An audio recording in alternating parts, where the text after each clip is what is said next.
Hello and welcome back. Today we're going to talk about My Hero Academia chapter 257. Now this chapter isn't really a chapter where I'll be talking about many different things, honestly. Like I'm probably not even going to talk about the whole class party thing that they had during this chapter because honestly it's just one of those wholesome things, but it's not really that significant at all in any way. It's just sort of character interactions, which is still cool and all, but it doesn't really do much, and so it's not really something that I can really go too much in depth on. So I'm probably gonna focus on the All Might, Deku, and Bakugo thing, as well as the everything, and of course the very final panel with the whole all the heroes vanished from the city. That is obviously something that I'm gonna go into a little bit, at least at the very end. But let's start with Bakugo, Deku, and All Might, because this is where the chapter started, and it is a pretty big portion of the chapter because we do get to find out what quirk Deku is going to pursue next, which is of course Nana Shimura's quirk, All Might's master, the one character we have heard about quite a bit before, but we haven't really learned what her quirk was up until now. And I think this is a really interesting quirk, the float quirk. I mean, that is a quirk that I think is going to apply quite well to Deku. I mean, again, it's kind of like a utility quirk. It's not something that's going to make him stronger, and this is something that I really enjoy seeing with these quirks, and it's something that me as well as other people have speculated in the past, that all of these quirks, at least possibly all of them, but so far both of the quirks that we've been introduced to have been utility based. One of them is float apparently, and then the first one, Black Whip, was obviously a means to kind of grab onto things and swing around and stuff like that. It's a maneuverability really. So I really hope that the other quirks, at least most of them,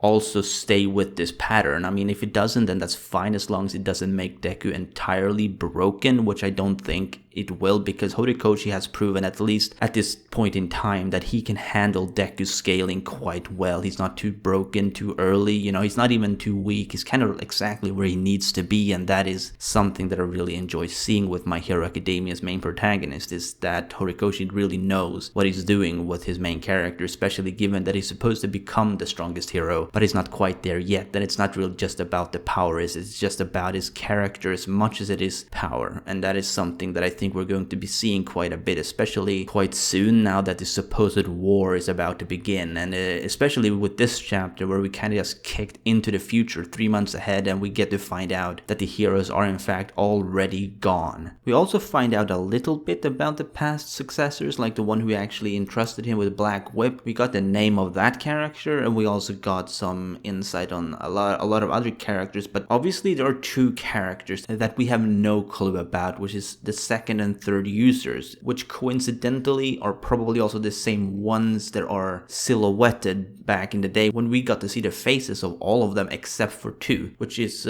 something that I think is going to be a pretty important thing in the future. Like, I have a feeling that those two characters are going to be quite significant when it comes to the whole One for All storyline. I think that is something that we should be expecting to be quite a significant point. Anyway, let's move on to the next part of this chapter that I want to talk about, which is the Aizawa, All Might, and everything. So something that I wasn't really expecting this chapter is that Aizawa mentioned that they're going to be starting training Eri soon, and what's scary about this in a kind of a positive way is that my video back from December when I was talking about Eri's quirk being used again is just getting more likely and likely as these chapters kind of progress, which is why I'm kind of leaning towards Mirio's return or something else. Like I said before, the one thing I don't really want to see with Eri's quirk, of course, is it being used on Shirakumo, because that would kind of like go into some really gray areas of bringing back people from the dead and stuff like that, and that is something that I know a lot of people, and me included, we don't want to see that, because it is something that can break her quirk entirely. Like, if it wasn't already broken, it's gonna be broken at that point, especially if Aizawa is starting to train her to use this quirk, meaning she'll gain more control of it, and at that point she could just do whatever the fuck she wants with that quirk, right? So I don't really see that happening. I see it being more likely that she'd be using it on either Mirio, which I know some people have mixed opinions on. I personally don't see a problem in that at this point in time. Back in the day I would have had a problem with it, because at that point it had just happened and we kind of needed that sacrifice to have happened, and it had to have some kind of impact, meaning we wanted Mirio to remain quirkless. But right now I think if Eri were to use her quirk on Mirio, it would serve as as a pretty great thank you for saving her back in the day. I think that is something that people really should take into consideration. That said, I'm not saying you can't think that Mirio should remain quirkless. That is still quite a respectable opinion. But personally, I wouldn't be surprised, nor would I be against the idea of Mirio returning with Eri's help. Other than that, we also got like this really short dialogue of All Might and Aizawa, of course, of All Might saying that he feels kind of hopeless in the sense that he can't really be helping people anymore because he's so powerless. And, you know, I mean, I guess you could say it's sort of like a depressive state that All Might was going through at that point, and Aizawa is trying to kind of raise him up. And he does so quite well by saying that, you know, even if he can't help by being a hero or whatever, he's still their teacher. He can be there as some kind of mental support, you know, emotional support and all that kind of stuff, like helping them grow as people by actually being there, interacting with them and stuff like that, which is something that I personally agree with. I mean, he should definitely remain alive, like All Might said himself, like he's decided to live, and I think that is a really good way to look at things. But what he obviously kind of failed to understand, to a degree at least, is that he means a lot more to these students than he seemed to realize. Like, him being the number one hero wasn't all there was to it. Now let's talk about the big part of this chapter. I mean, it's only one panel, but it is one that people are talking about, and it is the whole idea of the heroes vanishing from the city. Some people are taking it as people, or heroes rather, are being kind of like abducted or killed off, in a sense that they're just stopping to appear in the streets, but I took it as more of them being dispatched to some other location, probably to prepare for some battle, right? I mean, that is how I feel about this situation, especially since it is before the war supposedly starts. The war hasn't even begun yet. It's only 3 months ahead, not 4 months ahead, which means that obviously it kind of has to be more of a preparation step, right? Though I do still feel it's a little bit odd that they would just leave the streets completely unprotected, but obviously at this point we're just gonna have to speculate as to what this means. Like, I could be completely wrong, like maybe they are being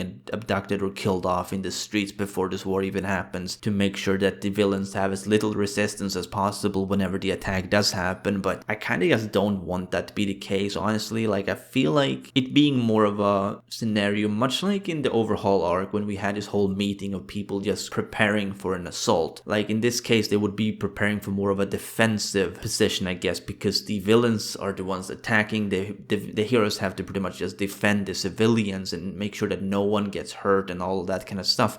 And I feel like that's kind of what's happening here. At least that's my idea, which couldn't, again, it could be completely wrong, but I do hope it's at least along the right lines, you know, in the same sort of direction, so that we have more of an even playing field here with the heroes versus villains, as opposed to just the villains sweeping the city, you know, completely undefended, killing off everyone and stuff like that. Like, we know Shigaraki has no fucking issues killing off civilians. I mean, his ideology is to pretty much destroy everything, and I'm pretty sure that includes the people, so obviously the heroes are gonna want to make sure that the people are safe. Anyway, I'm going to end the review here, so let me know what you think down below in the comments. What do you think this final panel means? Is it just a villain attack that's happening way earlier than we think? Or are you simply on the same page as me and think that this is a preparation step for the heroes, which is why not as many heroes are in the streets as you may normally see? Anyway, be sure to Detroit smash that like button if you enjoyed, and subscribe if you haven't done so already. This has been Chaotic Plus, and remember, Toga is waifu, Toga is lifu.